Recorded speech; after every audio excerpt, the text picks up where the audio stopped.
ایک قوم جس کے سینے زخموں سے بھر چکے تھے، ظلم نے جن کے سپنے چھین لیے تھے، ڈر نے جن کے بچوں کا بزرگ بنا دیا تھا، اور مایوسی نے جن کے سجدوں سے یقین چھین لیا تھا، وہ قوم تھی بنی اسرائیل۔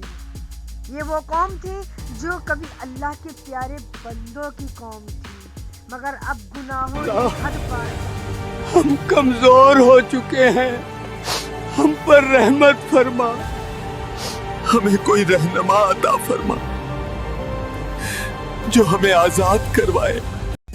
اور پھر اللہ نے ایک ایسے لڑکے کو جنم دیا جس کے دل میں صرف اللہ کا خوف تھا، نہ اس کے سینے میں تکبر، نہ آنکھوں میں دنیا کا لالچ، بس ایک چیز تھی یقین۔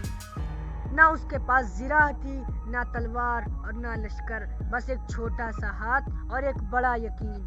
اور یہی تاریخ لکھی گئی، یہی ایمان جیت گیا اور طاقت ہار گئی، جہاں ایک چھوٹے سے لڑکے نے میدان جنگ میں اتر کر تقدیر بدل دی۔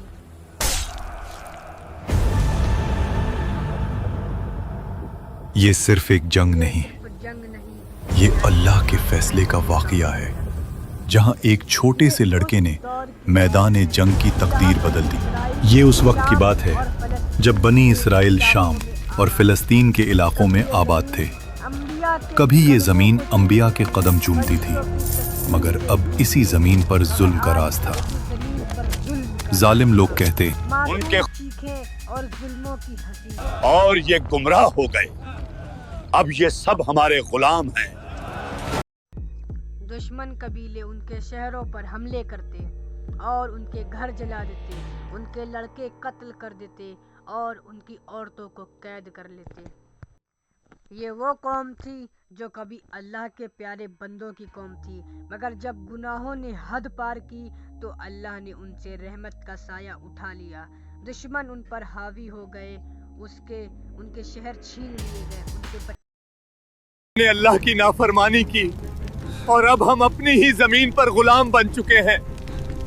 دشمن ہم پر ہنس رہا ہے۔ اور پھر یہ اپنے نبی کے پاس آئے اور کہا، میرے لیے ایک بادشاہ مقرر کر دے تاکہ ہم اللہ کی راہ میں لڑ سکیں۔ یہ بات کہنا آسان تھی، مگر اللہ کو ان کے ارادوں کو پرکھنا تھا۔ اور پھر اللہ کا حکم آیا، اللہ نے تم پر طالوت کو بادشاہ مقرر کر دیا ہے۔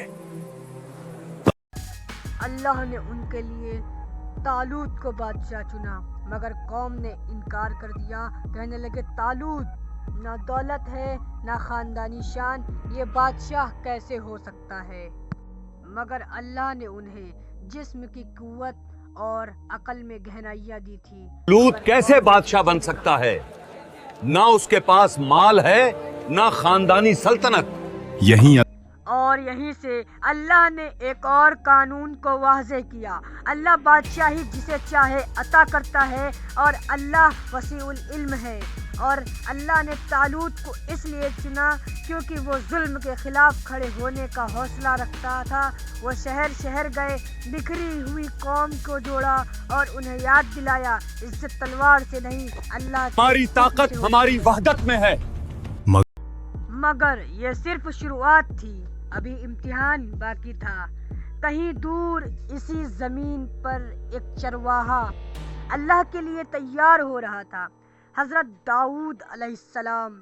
تفسیر ابن کثیر میں ایک واقعہ ہے، ایک دن جب سورج ڈھل رہا تھا اور اچانک جنگل خاموش ہو رہا تھا، اچانک گھاس میں حرکت ہوئی، ایک شیر خون سے بھری آنکھوں کے ساتھ بکریوں پر جھپٹا، اور اسی لمحے داؤد علیہ السلام نے اللہ کا نام لیا اور شیر کے جبڑے پکڑ لیے۔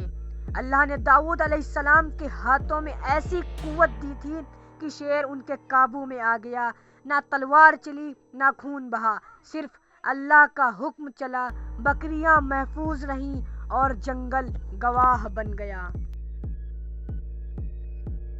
اور اگر آپ لوگوں کو میری یہ ویڈیو پسند آئی ہے تو اس کو لائک، شیئر اینڈ سبسکرائب ضرور کریں تاکہ ہم پارٹ 2 جلد سے جلد لے آئیں. یہ پارٹ آپ کو اگلے ہفتے اسی دن کو ملے گا انشاءاللہ. چلیے ملتے ہیں اگلے ویڈیو میں.